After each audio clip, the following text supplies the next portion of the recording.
And so many eye-opening events happened after that moment. And that was just several months ago that I had decided that I needed to make some shifts in my life and to make some changes and to do everything that I had been telling my clients that they needed to do. What's up, you beautiful beasts? I'm Katie. I'm on a mission to help humans become the best possible versions of themselves and to strive for overall health, mental health, emotional health, physical health, all of the healths, without ever having to step on a scale. I have had the privilege to talk to all kinds of different humans who've been through a plethora of experiences just being a human and existing.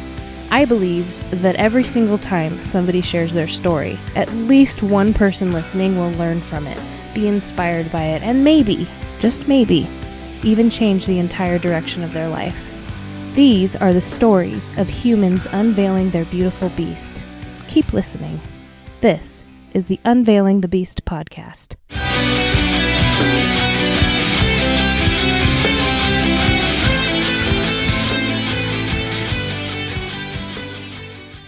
Hey guys, welcome back to the show. Today I'm hanging out with Coach Ami Maikoski.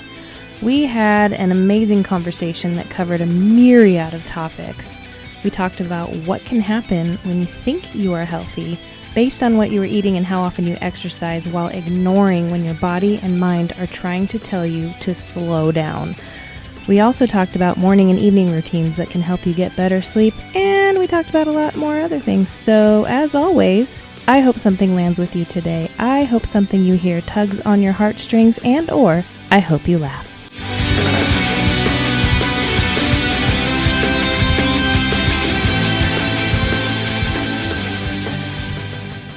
This kind of thing is easy peasy organic to me. I love being around my favorite people and knowing that who I am is going to make a difference to one person listening. And that's my focus. And that's how we're going to start the podcast.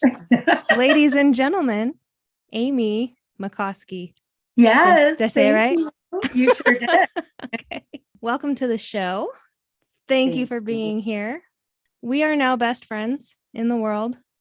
And this is cool. It's as simple as that. Yeah.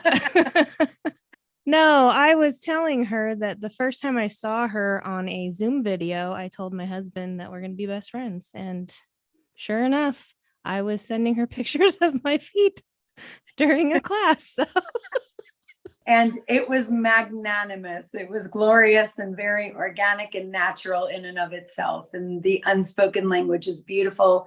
And I appreciate and honor you for that. Thank you, my dear. Oh, thank you. I love it.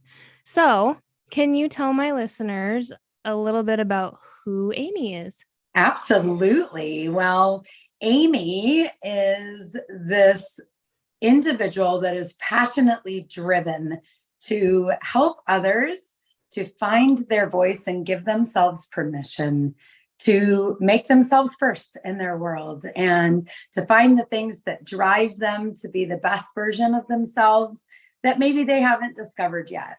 And so there's lots of ways that I get to do that. But first and foremost, the crazy thing is that as wonderful as Ami now is, that everybody puts on a pedestal and says, you smile so big and you always have such high elevated energy, there is an Ami behind the curtain. And if I can just take a moment to introduce that Ami behind a curtain. About 5 years ago, I was the chief operating officer for a multi-million-dollar real estate development company for very, very expensive homes on the water in South Tampa. And life was magnificent. I was making great money. I was doing what I loved doing. I was impacting people and making people's mansions and homes that they've dreamed up for their families. And alongside that, I was a life coach and helping other executives in their place in their world to find out where things were a little out of balance and how we could tweak things to 10x their success. And one day I came home from work and there was just a pounding pain in the core of my being, right in my abdomen. I couldn't take a breath. And as it got a little bit more intense as I got home, I realized that pain had been there for several weeks, and I had been ignoring it and dumping it underneath the rug. And as I sat down next to my husband to try to enjoy some one-on-one time with each other, just to kind of actually physically look at one another in our space, I couldn't breathe. And he would look at me out of the corner of his eye without asking, because he knows that I'm a very, very strong individual and very resilient. And usually if he asks me if I am okay, I come back with a smart ass remark to him. And so he just kind of watched me very carefully and noticed that I seriously could not even take a full breath in. I was fidgeting, trying to get comfortable. And as I tried to take another full breath, I closed my eyes and I passed out. I woke up in an emergency room with chaos consumed all around me. So many people moving and shaking. My husband wasn't there. All these people were strangers, poking and prodding and plugging instruments into me. And I looked up and the doctor leaned over and he said, "Ma'am, you're not going anywhere." The biggest fear, the greatest fear of a woman in control, a woman that was coaching others to be in control. Now, all of a sudden, my control was gone. All because I ignored the things that my body was trying to tell me, and I allowed my outside world to consume me. And so many, many eye-opening events happened after that moment. And that was just several months ago that I had decided that I needed to make some shifts in my life and to make some changes and to do everything that I had been telling my clients that they needed to do. And so that's just one of many stories that makes up the Amy behind the curtain that no, I'm not always this shining star. I very much so am human and real. And I would not ask any of the people that I work with to do the things that I ask them to do if I haven't done it first.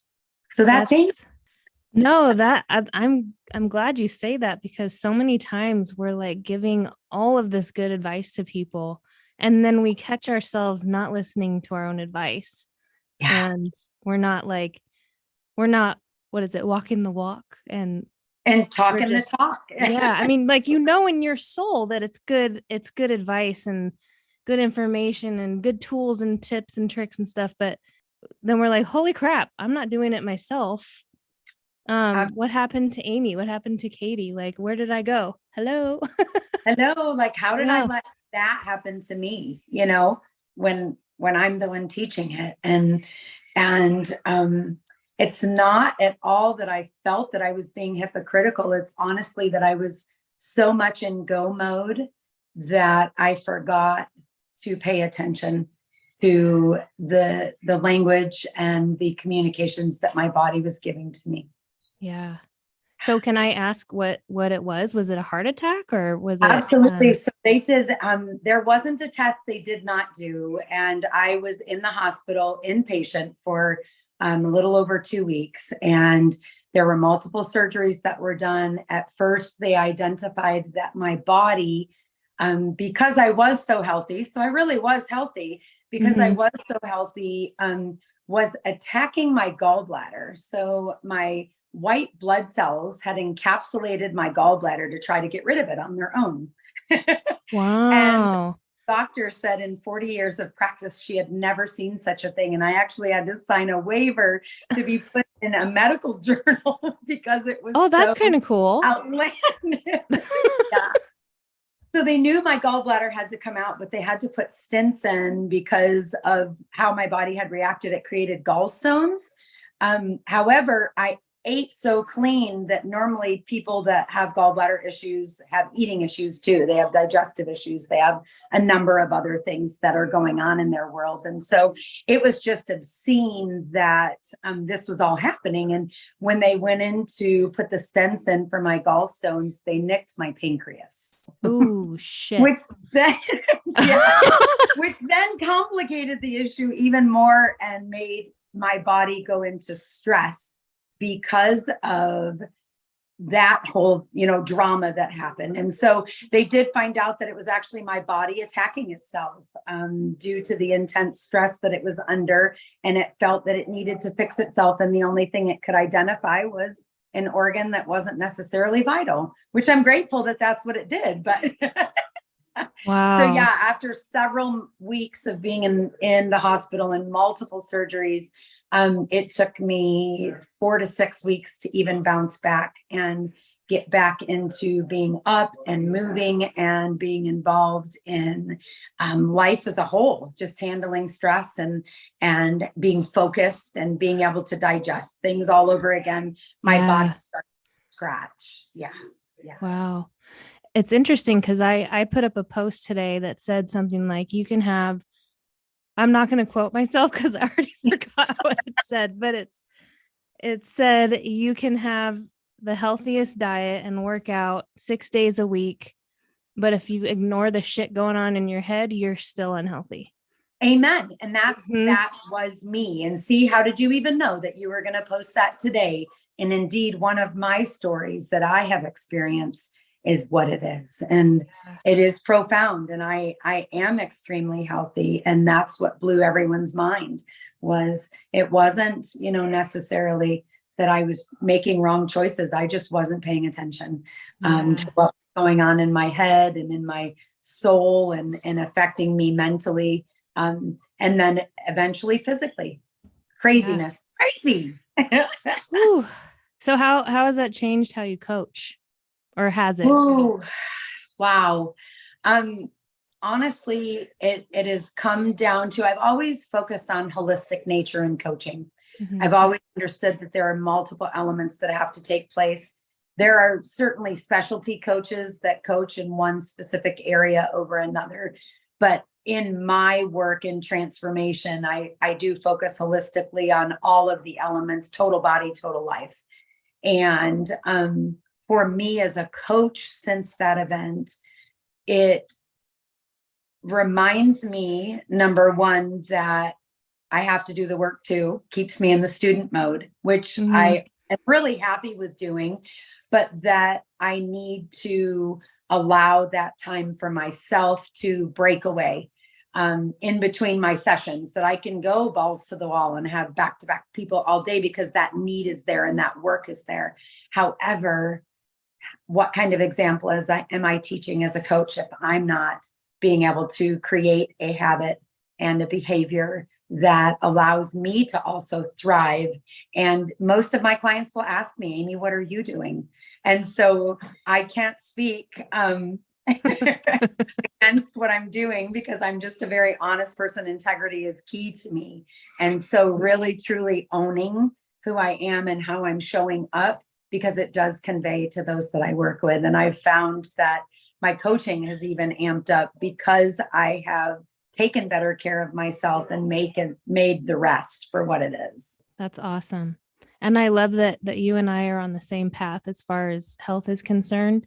My mission statement is I'm on a mission to help humans become the best possible versions of themselves and help them strive for overall health, mental health, emotional health, physical health, all of the healths without ever having to step on a scale, because the scale can fuck us up in the head. Amen. Honestly, they do. Hold on, mic drop. Yeah. Boom. I love it. So true. So very true. The only thing we need to do is how we feel.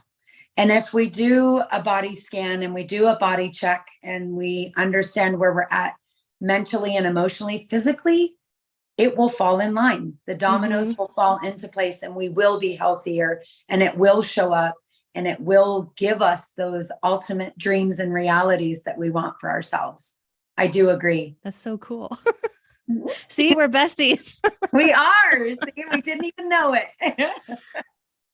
Oh, so one of the things I wanted to ask you about for sure, and I even brought this up when we were in class. Yes.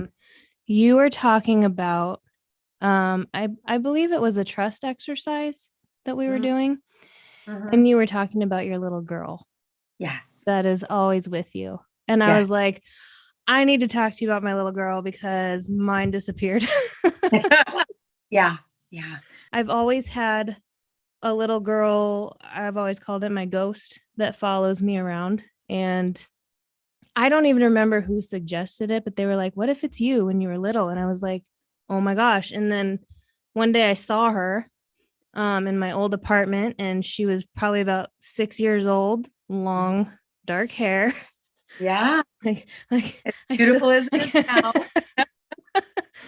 And I was like, holy crap, what if they're right? And I haven't seen her in a while. So, but I wanted to get your take on that because I was like, oh, another person has a little girl that follows them around.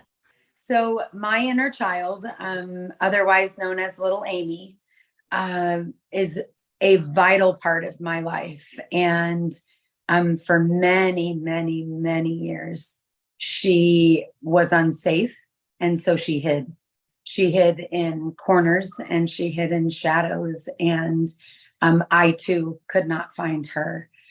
About 11 years ago, almost 12 now, I really took a deeper dive from personal development into personal transformation. And it was a bit of a rebirth for me after I divorced my first husband after 18 years of being married and 7 beautiful children.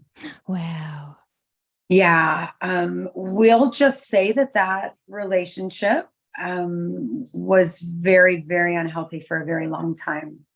Very toxic, very manipulative, very controlling, and just not optimum for all parties involved. And so at the stage that I was able to walk away, I realized that I had become entirely numb and lost myself emotionally. I did not recognize myself in a mirror. I was not the bright, bubbly Amy that everybody has always known. I was very robotic in all of my doings and wasn't setting a good example, teaching my children to teach people how to treat them by taking the decisions and making the choices I was doing.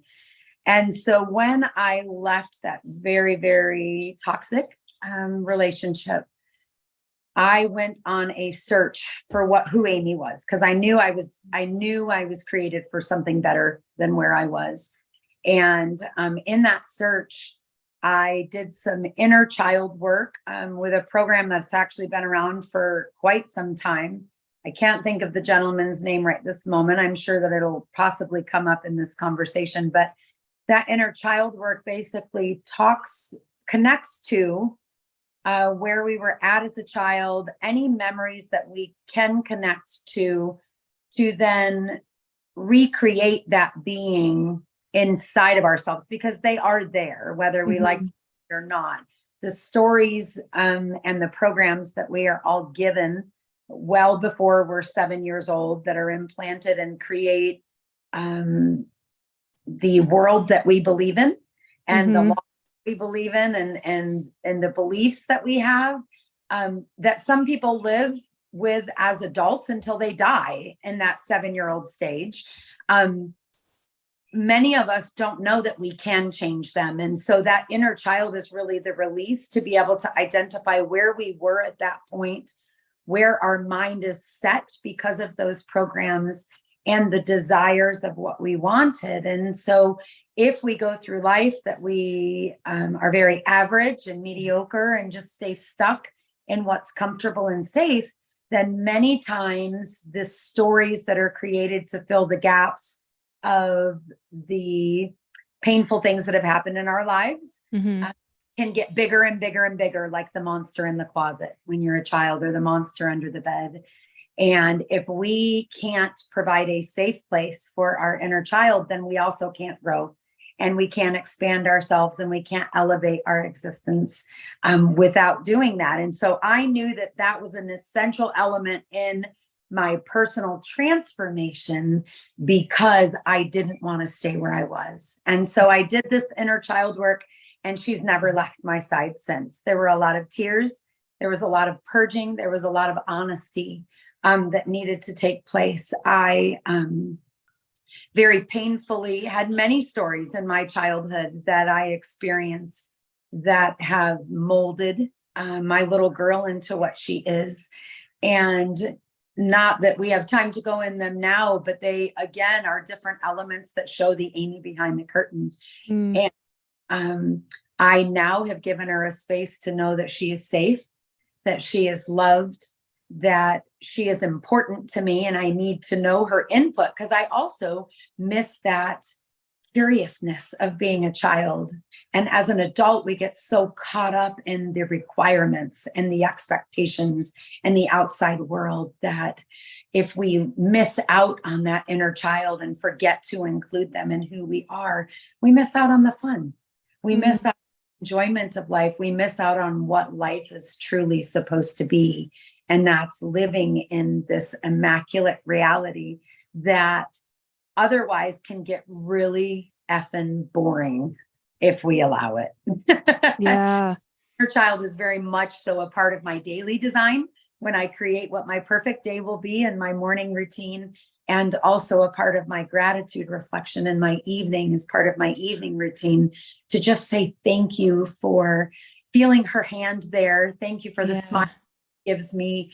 Thank you for the giggle that happens in the middle of the day when things get really, really stressful. And I just need to hear and see those miraculous little tender mercies that make my day pliable. And it's just an amazing thing. And I wouldn't do it any other way. So I'm excited to help you in your journey with your inner child, and either open some doors to you or just encourage you to make sure she's part of your day and part of your own personal transformation.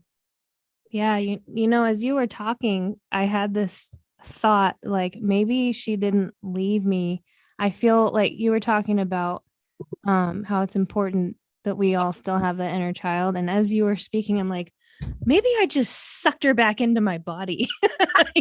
Yes. Because lately I feel like I'm more me than I have been in a long time. You know what I mean? And so, you know, maybe I just sucked her back in, and she's not next to me. She's in me. You know what I mean? And that's very possible. I love that. That's a very safe place for her to be, because you will protect her just as you protect yourself and your own child. And I love it for her. I think that's wonderful. But man, we've had experiences together. Like lately, so one of the things I've been doing lately when I go to speak negatively to myself is say, would I say that to her? Ooh. Like I keep that picture of me in my phone, and I was freaking cute. I mean, like, would I say that to her? No, I would not. Yeah. So. And I love that. That definitely was a statement that I had to work on for quite some time, when I would, again, share with clients, you know, would you allow somebody to speak to you that way, and or to your children that way? And when they would say no, I'm like, well, why in the world do you let them speak to you that way then? You know, why are you any less qualified or worthy to be protected? And that's a big element in the first part of my program that I offer, is knowing ourselves and understanding that there's a reason why we have 2 ears and 2 eyes and only 1 mouth, because what we allow in our eyes and our ears is what feeds our heart and our body. And our mouth sure might be able to put nutrition into us, but if we're not standing guard and making better choices at what we're allowing in, why can we get mad that we've got so much shit inside of us? It's our own fault. And that to me is probably one of the biggest steps, is just awareness of what we're letting in and taking ownership of that, for sure. Yeah. Yeah. And a lot of that can even be transferred to like, what social media are we consuming? Like, who are Absolutely. you following? Which accounts make you feel like a piece of shit when you see it, but you still follow them? You know what Yes. I mean? Yeah.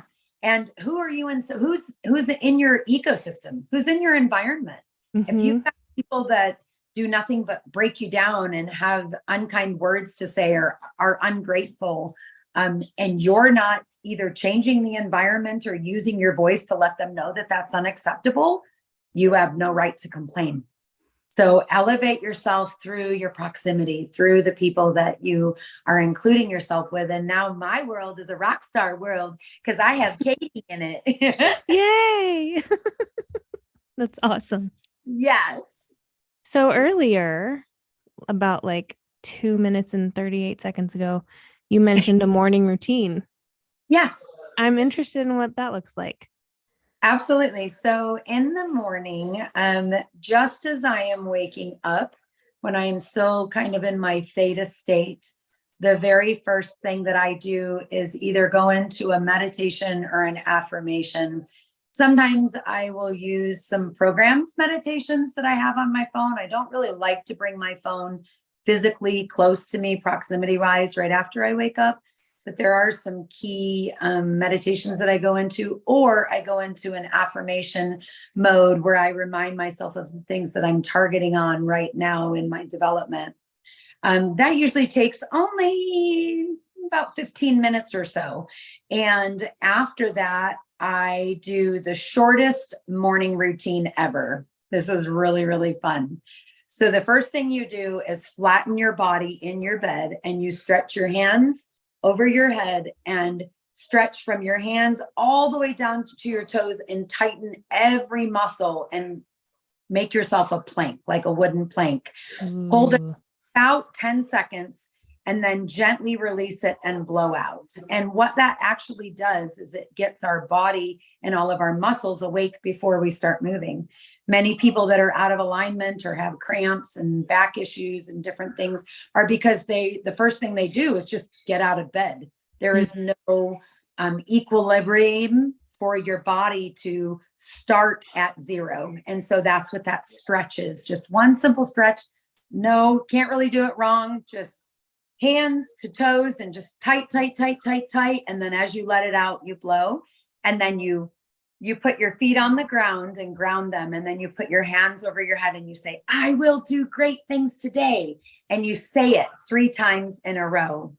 And then before you stand up, you close your eyes and envision the perfect day.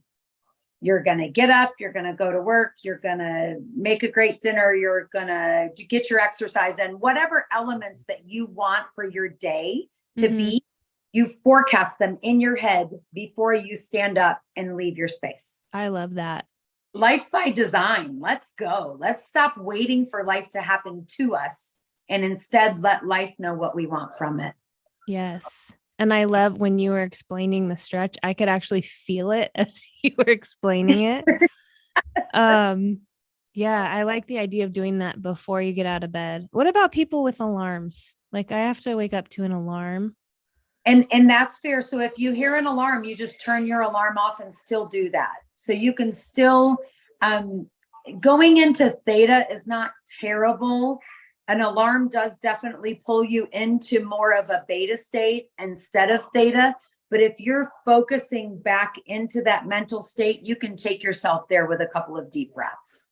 So as long as you're focused there, because you're speaking to your subconscious mind is what you're doing in theta. And so just taking a couple of deep breaths and focusing yourself to get there will still end up with the same results. Okay. So what you're saying is I probably shouldn't keep my alarm across the room. If you need to get up and then go back and lay down, no. If that's your process, Katie, what you're doing is perfect. I would not ever say change your process unless you feel there needs to be a change in your process. I got you. If that's what works for you, keep what works for you by all means. Just add this to it. The only reason I put it across the room is so that I don't hit snooze. So what I do is I get up and I hit snooze and then I go back to bed. Well, if you Not every time, but those mornings when I'm like, oh, I just need more sleep. sure. Well, if you Yeah. have the ability of hitting snooze and going back and falling back asleep, then you absolutely have the ability to go back to theta focused. Absolutely, you do. If that's kind of what you find yourself doing every now and then, you may also find, if you don't mind, there's an evening routine that I would like to share with you as well. That's just full.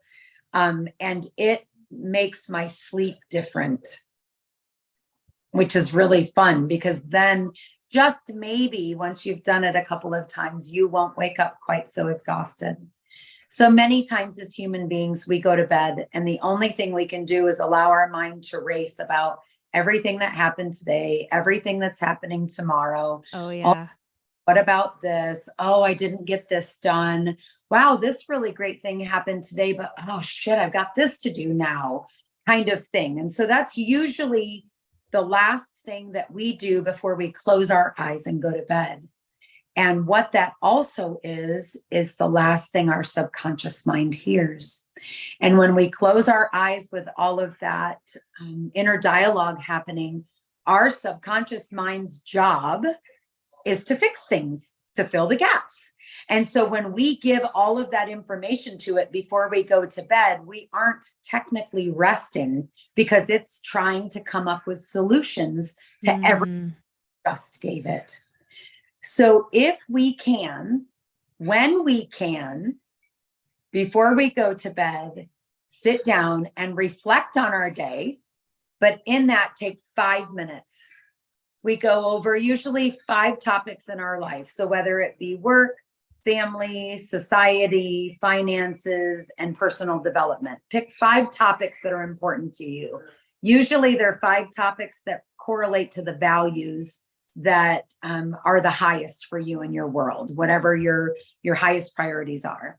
And you take those 5 topics and you take 5 minutes and you pick gratitude from each one of those topics. Something that happened today that was wonderful, that was progress in the right direction, that was a great lesson that you learned, that even though you failed, you took something away from it to know not to do it again.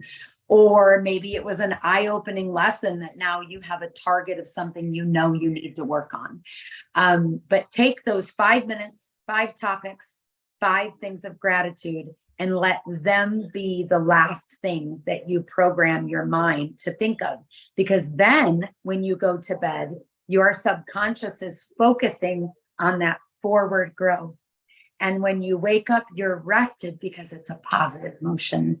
Even if there's some failure in there, that duality is important, because in order to break away from the crust that we have in our world, we've got to be able to put cracks in them to let the light through and shake them off so that we can be the best version of ourselves. And that requires growth.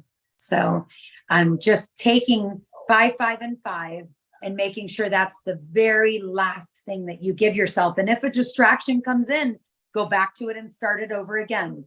5 minutes, 5 topics, 5 pieces of gratitude.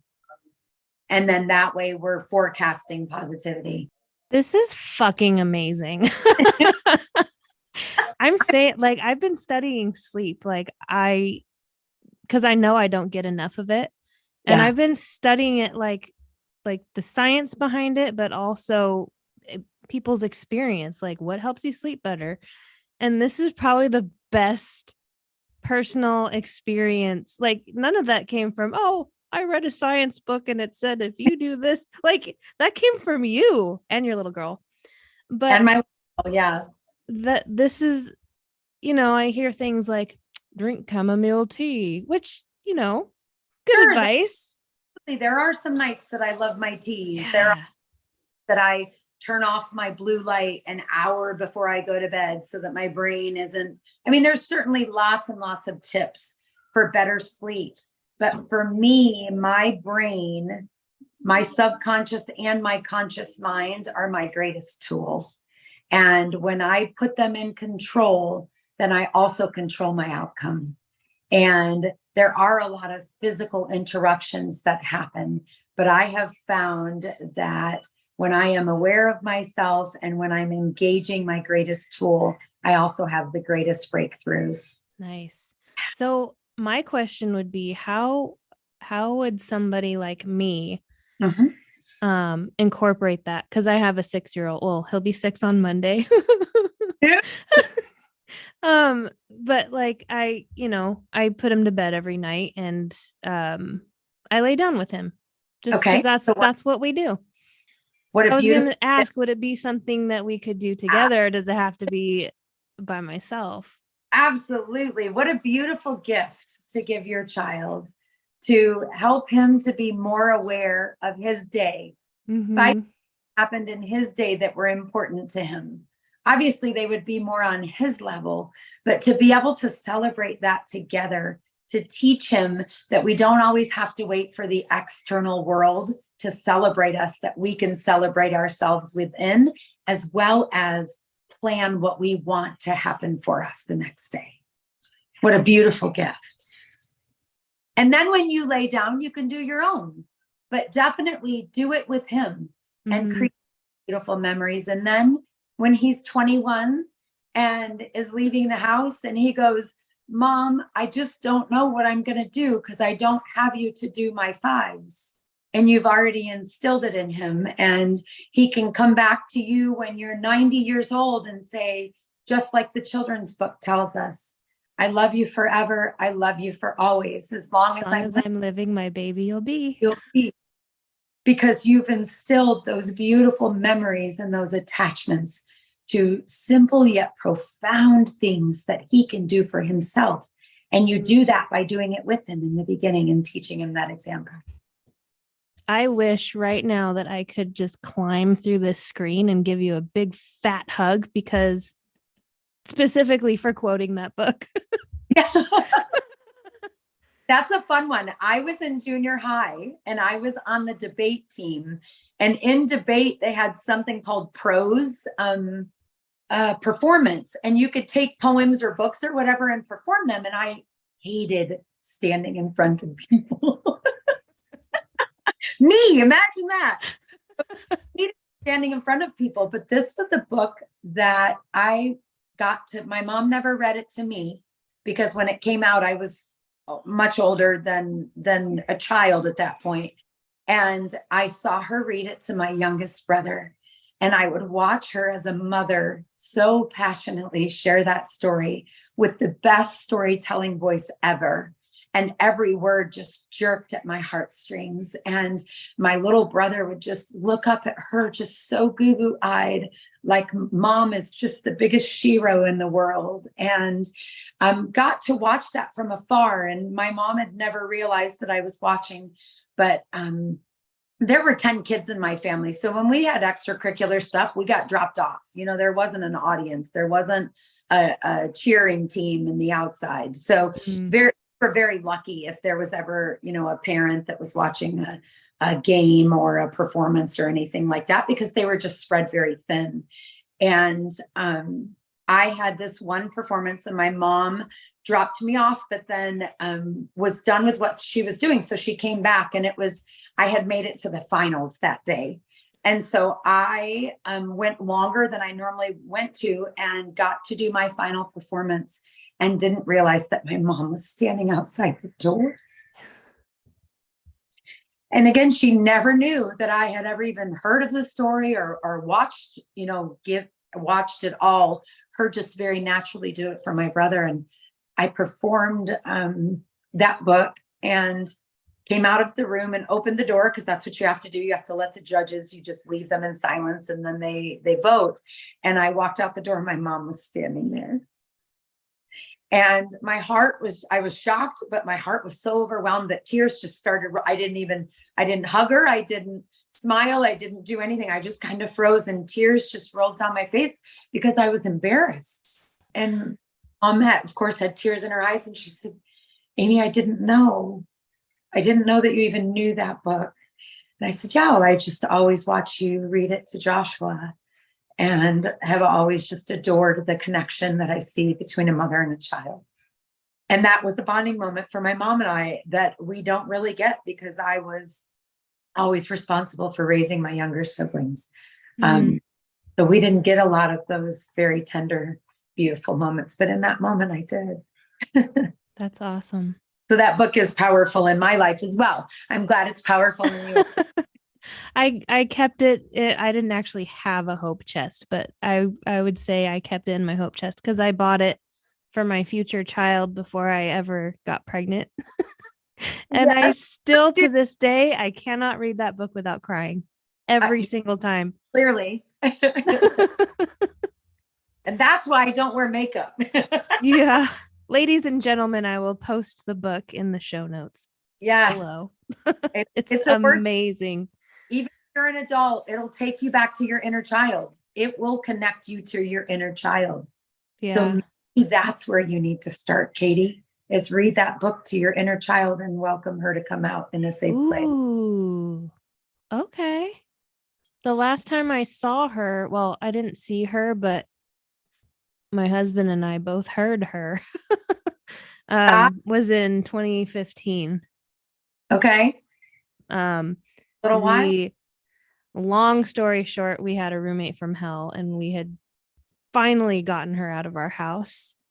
And there were noises going on. Like, this is why I always called her a ghost, but I don't, we'll just call her my ghost. There were noises going on in the bathroom, and then all of a sudden we both hear Katie, and we both went, "Did you hear that?" Yeah, I heard that. Now, was your son born at that point? No. What time difference between that and when he was born? He was born in 2017. Okay. So about 2 years. Okay. Interesting. Yeah. He's waiting for that book. She's heard you read it to him a couple of times and it's her turn. Okay. Yeah. I'm going to add that to my homework assignment. For sure. I think there's a reason that it resonates to you the way that it does. Yeah. Still, even today, like he'll look at me and when I finish the book and I'm like, as long as I'm living, my mommy you'll be. Or sometimes he'll come up to me and say, "Mommy, I love you forever." I'll like and he'll say it. I'll be like, oh God. I can't. Yes. He's so sweet. He's such a sweet little boy. That's so beautiful. But it's those connections, Katie. Really, it is. It's those connections that pull people out of their deepest ruts. It's those connections that allow us to invest back into ourselves again when we've lost hope. Yeah. Yeah. Maybe that's why I sucked her back in. To keep her safe. Yeah. The outside world's not allowed to have you. No. Yeah. Yeah. I love that for you. So I have a few questions for you. Okay. One of them is, and the answer is probably yes, but do you do a lot of the inner child work with your clients? Surprisingly enough, no. Really? I would to do more inner child work with clients, but each one of my clients that I work with is so custom. There's very little planning that I can honestly do because of the fact that as I ask them questions and we uncover needs for them, it's not something that I can project to them that they need to do inner child work, unfortunately. And many times, if I've gotten to turns in the road where inner child work is an option, and I mention what it is, they're not in a place that they can do it just yet because it requires time and attention. So the people that are able to do the work, absolutely, we deep dive and usually they do their own self work, and I just direct them to where the resource is. If they would like me to walk alongside them just because of my familiarity, I definitely will offer to do that in the coaching. So it all depends on what the individual is seeking for.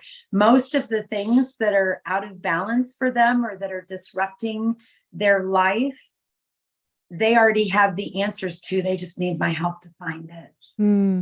It's the beauty of what I get to do is that it's not cookie cutter. And I can't say, oh, well, there's 12 sessions. And by the end of this 12th session, you're going to be able to blah, blah, blah, blah, blah, blah. Yeah. No, I don't always know where their discomfort is. So I can't always give them an exact answer, but that's the beauty and the nature of personal transformation, is that it is so personal and that it is so custom to where they are right now. And that's the beauty of it, for sure. I love it. I would definitely, ladies and gentlemen, off of the air, we discussed this being round 1. Yeah. So I would love to, in a couple of months, do a round 2. Absolutely. And yeah, we can talk about beforehand what we'll talk about. But yeah, I so many times I talk to people, there's just not enough time for all of the stories, because there's a lot of stories in our lives. Well, and I think the really, really neat thing is that the elements that we go over, even though it sounds like something new, that in order for us to feel a little bit lighter and to be able to add celebration back to our life, we have to make room by letting go of things that no longer serve us. Mm-hmm. And that's very, very freeing. And one thing I focus on with my clients is that simplification is required. There's enough chaos in the world. There's enough confusion. There's enough to-do lists. There's enough expectations. And there's enough of me, I want. And unfortunately, until we look inward and fill our own cup first, mm-hmm. with most authentically aligned with our greatest desires, to include our inner child, we are not going to be able to fly until we cut the sandbags off.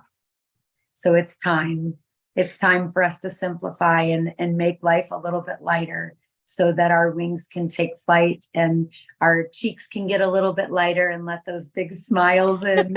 And shoulders can stand a little bit taller because the weights aren't so great, and we can stand on top of the rocks instead of allowing them to weigh us down. And so it's long overdue. Yeah, for sure. So I have 2 more questions for you. Okay. This one is very important. Yes.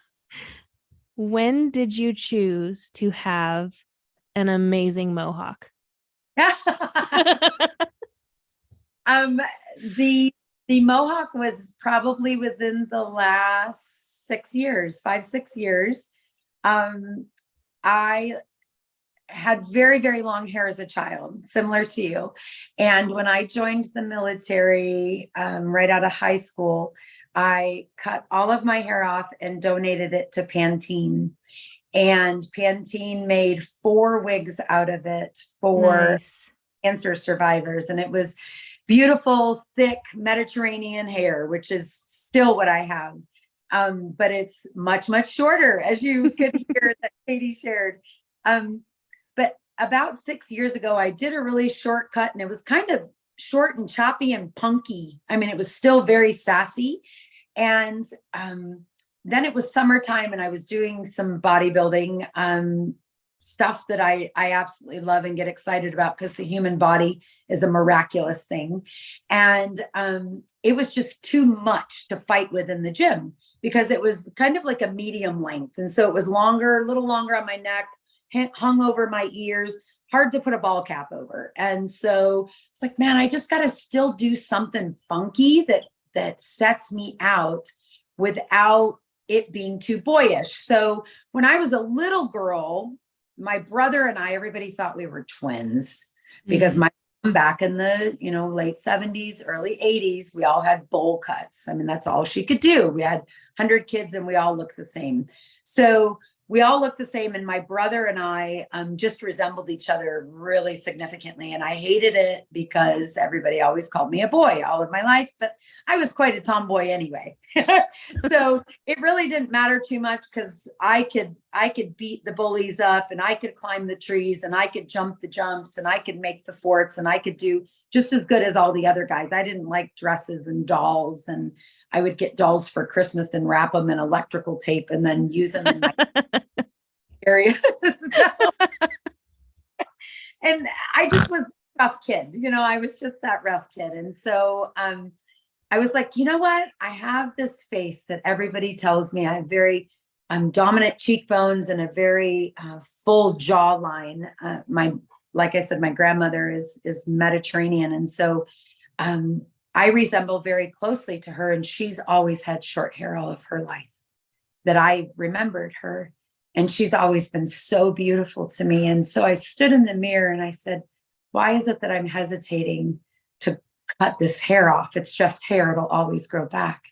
And Grandma Anna was always such a beautiful woman with her short hair. And so that day I gained great power from the major of my ancestral army that protects me every day to just be a little bit more like her. And she never had a mohawk, but it's short enough that as I kept going shorter and shorter, I was like, this is kind of funky. This is fun. But then I have these wispies that I keep kind of where my sideburns are that go down my jaw, and they curl, they swirl when it's humid outside. And so it leaves it a feminine touch. It gives it the feminine kiss that I don't think I've ever seen a man do. So it allows me and my extra fluffy, voluptuous body to be very feminine, and I love it, and it empowers me. And I'm really proud of it. I've tried to actually do something a little different one other time since then, and it just doesn't work. It's not Amy. So this will probably be Amy for the rest of my earthly existence. That's awesome. And yeah, honestly, I think it's the mohawk that told me that we were going to be best friends. And the reason why is because you have this urge inside of you to go back to your inner child that had shorter hair, Miss Katie. She had long hair. She had long hair. She had that one picture you sent, though. Looked like it was shorter. Maybe it was just because it was full. Oh, I see what you're saying. It was it looked short, but I actually was dressed as Pippi Longstocking. Oh, cute. Yeah. So my mom she took a hanger and made the thing, and then she braided my hair around it. I don't know if you can. Now I can see it. Now evident. Yes. But yeah, I can see here how it looks short if you don't know the braids are there. Yeah, it's not a terrible thing. Well, I have one more question for you. And I ask everybody at the end of every episode, if you had one piece of advice that you could give to the world, what would it be? Hooey. One piece of advice that I would give to the world that I believe is probably the most important belief that makes me who I am is that I am a human being, not a human doing. And the day that my mom named me Amy is a beautiful story, and maybe someday we'll get to share it. But my name is spelled A-M-I. And the most profound sentence that has ever been written is I am, period. It doesn't require an explanation. It doesn't require definition. Simply I am is profound enough. So remember that you are supposed to be being and not doing. Stay in the present, honor the gift that you've been given, and show up as the best version of you that you've ever known yourself to be. Be true to your best you. That is beautiful. Ladies and gentlemen, Ami Maikoski signing off. Until next time.